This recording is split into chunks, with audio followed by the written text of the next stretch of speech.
আজকের market closing এর পর চার্টে একটি নতুন সেটআপ তৈরি হয়েছে। আগামীকাল ৭ই আগস্ট নিফটি ও ব্যাংক নিফটিতে কোন দিকে বেশি গুরুত্বপূর্ণ হতে পারে, কোন লেভেলগুলোর দিকে বেশি নজর রাখবেন, ইন্ট্রাডে ট্রেডিং এর জন্য কি কি পরিকল্পনা হওয়া উচিত, আজকের ভিডিওতে ধাপে ধাপে সব আলোচনা করব। চলুন তাহলে এবার চার্টে যাওয়া যাক। মোটামুটি গতকালকের ভিডিওতে আপনাদের সাথে শেয়ার করেছিলাম এবং বেশ কিছু রেঞ্জ শেয়ার করে দিয়েছিলাম। প্রথমে নিফটির ক্ষেত্রে দেখতে পাচ্ছেন ঠিক এই রেঞ্জটা, যেটা হচ্ছে 24,680। তো এই রেঞ্জটাকে আজকের দিনে টপকাতে পারেনি, রেঞ্জ বাউন্ড টাইপের বাজার রিয়াকশন দিয়েছে। তারপরেও কিন্তু ট্রেডিং সেটআপ হিসাবে ছোট একটা স্ক্যাল্পিং মুভমেন্ট পাওয়া সম্ভব হয়েছে। এবার যদি দেখা যায় যে ব্যাংক নিফটির ক্ষেত্রে এই রেঞ্জটা ব্রেক করার পর নয়েজ প্রচন্ড বেশি ছিল, তারপরেও কিন্তু একটা ট্রেডিং সেটআপ কিছুটা হলেও পাওয়া গেছে স্ক্যাল্পিং রূপে। আর একটা জিনিস, 3 আগস্ট থেকে যে নিয়মগুলো পরিবর্তন হয়েছে তার ফলে হচ্ছে কি, 3:15 পর্যন্ত বাজার কিন্তু নর্মালভাবে চলছে।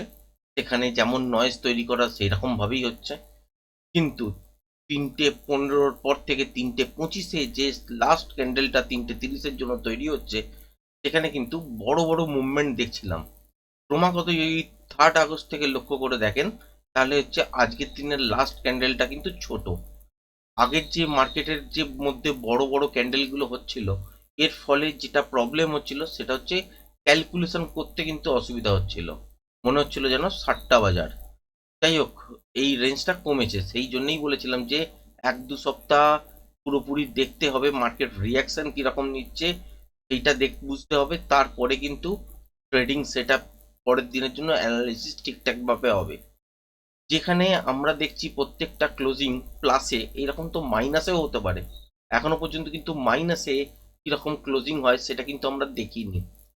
এবার যদি বোঝেন বাজারের সিচুয়েশন, তাহলে হচ্ছে আওয়ারলি বা ডেলি টাইম ফ্রেম অনুযায়ী বাজারের প্যাটার্ন অনুযায়ী কিন্তু আপসাইডের দিকের জন্যই যাওয়া উচিত। মানে ডিপস অন বাই, প্রত্যেকটা ডিপে একটা করে বাইং সেট তৈরি হবে। কারণ কি, কারণ হচ্ছে 24,600 এটা হচ্ছে মূল রেঞ্জ ছিল, এটাকে ব্রেক করে কিন্তু কন্টিনিউ সাস্টেন করে গেছে।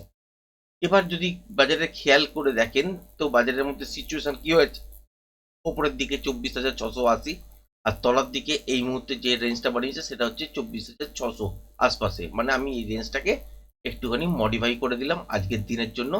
তাহলে বুঝতে পারছেন যে আলটিমেট এখানে হচ্ছে এত দূর পর্যন্ত বাজারের মধ্যে একটা রেঞ্জ ক্রিয়েট করেছে।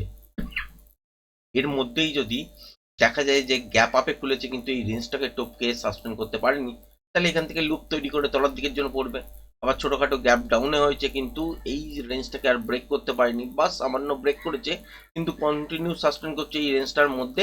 তাহলে এখান থেকে একটা হুক তৈরি করে ওপরের দিকের জন্য মুভ করার চেষ্টা করবে। সেখানে স্ক্যাল্পিং মুভমেন্ট ছোটখাটো বেরোবে, কিন্তু এর থেকে খুব বেশি কিছু পাবেন না। আর যদি নয়েজ চলে আসে সেখানে ট্রেডিং সেট আপ করলে লসই পাবেন। এবার যদি খেয়াল করে দেখেন বাজারের মধ্যে এই রেঞ্জটা তৈরি করার পর বাজার কি ওপরের দিকে নাকি তলার দিকে কোন মুভমেন্টটা করতে পারে, কারণ এখানে ইন্ট্রাডে 5 মিনিটের টাইম ফ্রেম অনুযায়ী এখানেও একটা কিন্তু প্যাটার্ন তৈরি করার বাজার চেষ্টা করে যাচ্ছে ক্রমাগত।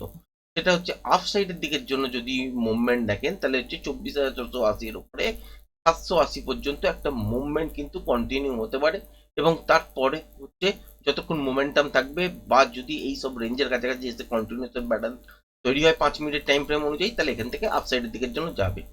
এছাড়া বাজারের মধ্যে কিন্তু আওয়ারলি টাইম ফ্রেম বা যদি ডেলি টাইম ফ্রেম লক্ষ্য করেন, সেক্ষেত্রে 1-2 দিন নেগেটিভে 5 মিনিটের টাইম ফ্রেম অনুযায়ী বা ইন্টারডে বেসিসে নেগেটিভ চলতেই পারে, কিন্তু কোনো না কোনো জায়গায় ডিপস নেবার পর সেখান থেকে বাউন্স করবে, সেটাই কিন্তু বলছে। কিন্তু 5 মিনিটের টাইম ফ্রেম অনুযায়ী এখানে একটা রেঞ্জ তৈরি করেছে। কালকের দিনে যদি দেখা যায় যে বাজার খুলেছে হচ্ছে 24,600 এই রেঞ্জটার তলায় কোনো কারণে, তাহলে কি রকম সেট তৈরি করতে পারবেন, একটা বাউন্স নিতে দেবেন। এবং সেই ক্ষেত্রে খেয়াল রাখবেন যে বাজার যেন কোনোভাবেই উপরের দিকে 24,680 আর ব্রেক না করে। সেক্ষেত্রে ইন্টারডে সুইং লো যখনই ব্রেক করবে তখন একটা শর্টের অ্যাটেম্প করা যেতে পারে, এবং বেশ সেট আপ কিন্তু আপনারা এখানেই পাবেন। এবং তলার দিকে কিন্তু 24,500 পর্যন্ত টার্গেট হতে পারে।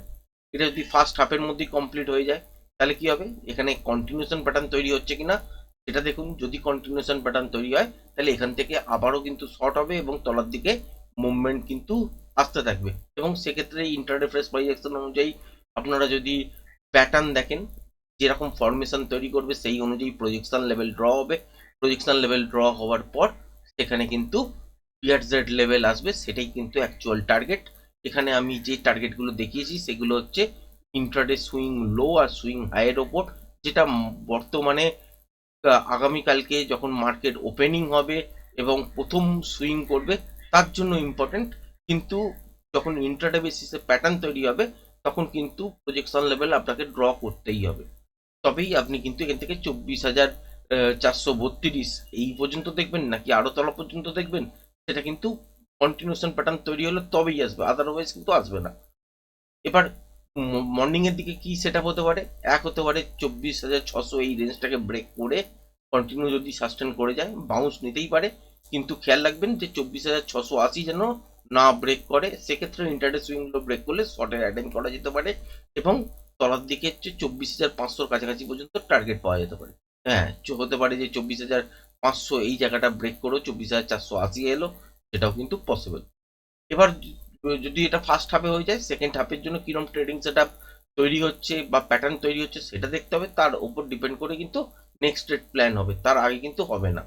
এখন থেকে যদি বলেন যে তলার দিকে 24,432 পর্যন্ত চলে আসবে বা আরো তলার দিকে টার্গেট ডাকেন, তাহলে কিন্তু সেটা যুক্তিযুক্ত হলো না।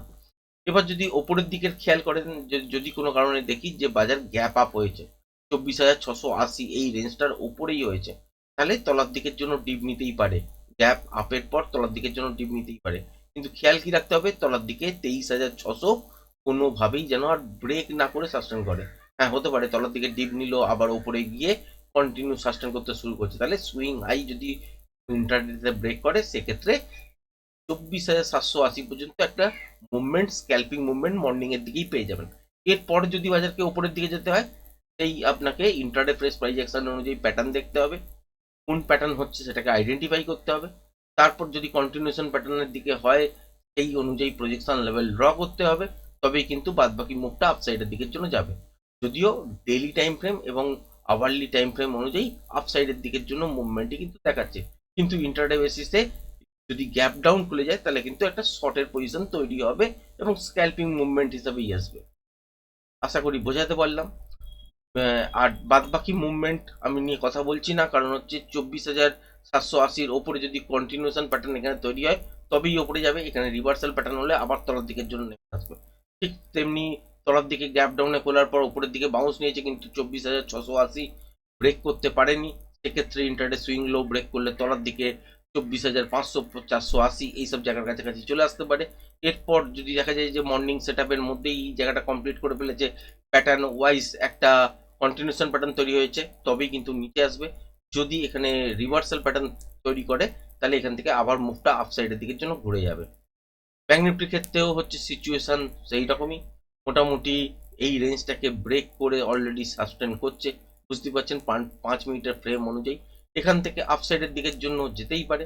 এবং সেক্ষেত্রে আপনাদের সাথে শেয়ার করেও ছিলাম আগের ভিডিওতে যে 58,250 এইটা হচ্ছে সুইং হাই, এর কাছাকাছি পর্যন্ত একটা বাজার মুভ আপসাইডের দিকের জন্য যেতেই পারে এবং গ্যাপ আপের সঙ্গেও খুলতে পারে এবং সেটা দেখতে পারেন এই রেঞ্জটার কাছাকাছি খুলেছে। যদি এর পরে আর যেতে না চায় তাহলে এটাকেই মার্ক করে নেবেন ইন্ট্রাডে বেসিসে কোনো একটা জায়গায় যেখানে গিয়ে বাজার দাঁড়াবে সুইং হাই আর সুইং লো, সেটাকে মার্ক করে নেবেন। মার্ক করে নেবার পর দেখবেন যে তলার দিকে সুইং লো ব্রেক করলে কিন্তু তলায় আসার কথা, আর যদি সুইং হাই ব্রেক করে সেখান থেকে আপসাইডের দিকের জন্য যাওয়ার কথা। এবার যদি খেয়াল করেন তাহলে হচ্ছে আজকের দিনের জন্য যে সেট তৈরি হয়েছে সেই অনুযায়ী যদি খেয়াল করতে হয় তাহলে হচ্ছে আপনারা দেখতে পাবেন যে বাজারের মধ্যে এইখানে একটা সুইং হাই অলরেডি কিন্তু গেছে ঠিক এই জায়গাটা, আর তলার দিকে হচ্ছে সুইং লো এইখানটা করে গেছে। তার মানে এই রেঞ্জটার মধ্যে কিন্তু কাজ করা কালকের দিনে যাবে না, এই রেঞ্জটার মধ্যে কেউ কিন্তু কাজ করতে যাবেন না। কালকের দিনের জন্য কিরকম সেট তৈরি করতে পারেন, যে যদি দেখা যায় যে গ্যাপ আপ খুলেছে ছোটখাটো বা ফ্ল্যাট খুলে উপরের দিকের জন্য আছে সামনাসামনি, তাহলে এখান থেকে যেটা প্ল্যান করা যেতে পারে যে তলার দিকে ছোটখাটো ডিপ নেবার পর যদি দেখি যে আর তলার দিকে সুইং লো 57,970 ব্রেক করছে না, তাহলে সেক্ষেত্রে আপসাইডের দিকের জন্য একটা মুভমেন্ট এবং সেক্ষেত্রে উপরের দিকে 58,240 থেকে 50 এটা কিন্তু টার্গেট রাখবেন এই সুইং হাই হিসাবে, সেটার ক্ষেত্রে আপনারা 24,280ও দেখতে পারেন, কারণ যখন মোমেন্টাম পায় তখন 10-20 পয়েন্ট উপরের দিকের জন্য মুভমেন্ট হতেই পারে। এবার যদি খেয়াল করে দেখেন যে বড় সড়ো গ্যাপ আপ হয়ে গেছে, তাহলে এই সব রেঞ্জের কাছাকাছি লুপ তৈরি হচ্ছে কিনা সেটা দেখবেন। যদি ইন্ট্রাডে প্যাটার্ন অনুযায়ী দেখা যায় যে বাজার উপরের দিকে খুলেছে কিন্তু আর উপরের দিকে চলতে পারছে না, তাহলে ইন্ট্রাডে সুইং লো তৈরি করবে যখন আর ব্রেক করবে, সেক্ষেত্রে লুপ তৈরি করার পর তলার দিকের জন্য শর্ট অ্যাটেম্প করা যেতে পারে। আচ্ছা, এবার যদি খেয়াল করে দেখেন যে তলার দিকে গ্যাপ আপ হয়েছে, ছোটখাটো গ্যাপ আপ হয়েছে, তলার দিকে ইন্ট্রাডে বেসিসে এসছে কিন্তু সুইং লো ব্রেক করেনি, একটা স্ক্যালপিং মুভমেন্ট 58,240-50 থেকে 280-র মধ্যে পেয়েছেন, তার এটা যদি ফার্স্ট সেট আপ হয়ে যায়, তাহলে এখানে খেয়াল রাখবেন যে কন্টিনিউশন প্যাটার্ন তৈরি হচ্ছে কিনা। যদি কন্টিনিউশন প্যাটার্ন তৈরি হয় তাহলে এই মুভটা আবার ওপরের দিকের জন্য যাবে, এবং সেক্ষেত্রে আপনাকে কোন প্যাটার্ন তৈরি হচ্ছে এবং প্রজেকশন লেভেল ড্র করবেন সেই প্যাটার্ন অনুযায়ী। যখনই ড্র করতে পারবেন তা আলটিমেট ওখানে পিআরজেড লেভেল আসবে, সেটাই কিন্তু অ্যাকচুয়াল টার্গেট। এবার তারপর মার্কেটে দেখে নেবেন নয়েজ আছে কিনা, যদি নয়েজ থাকে ডাইরেকশন ঠিক হলেও কিন্তু প্রফিট পাওয়ার চান্স কম, এবং যদি প্রফিট হয় খুব ছোট মাত্রায় হবে। আর যদি নয়েজ না থাকে তাহলে ট্রেডিং সেট আপ ওপেন করা যায়, এবং আপনার সাথে তো টার্গেট অলরেডি শেয়ার করাই আছে এক সপ্তাহ আগে থেকে, যে আওয়ারলি এবং ডেইলি টাইম ফ্রেম অনুযায়ী প্যাটার্নের অবস্থা কি এবং কত দূর পর্যন্ত বাজার দেখাতে চাইছে। তো আলটিমেট প্রত্যেকটা ডিপে বাই হবে এই রকমই কিন্তু মনে হচ্ছে, কিন্তু ইন্টারডে বেসিসে সেল অফও আসতে পারে, সেটা আলাদা বিষয়। সেই জন্যই প্ল্যান করছি যে আলটিমেট কিরমভাবে কালকের দিনে আমরা ট্রেডিং সেট আপ অ্যাক্টিভ করতে পারি। এবার যদি কোনো কারণে দেখা যায় যে বাজার গ্যাপ ডাউনে খুলেছে ছোটোখাটো, এই রেঞ্জটাকে ব্রেক করে খুলেছে, ওপরের দিকের জন্য বাউন্স নিয়েছে, কিন্তু খেয়াল রাখবেন যে ওপরের দিকে ঠিক এই সুইং হাইটা, যেটা হচ্ছে 58,000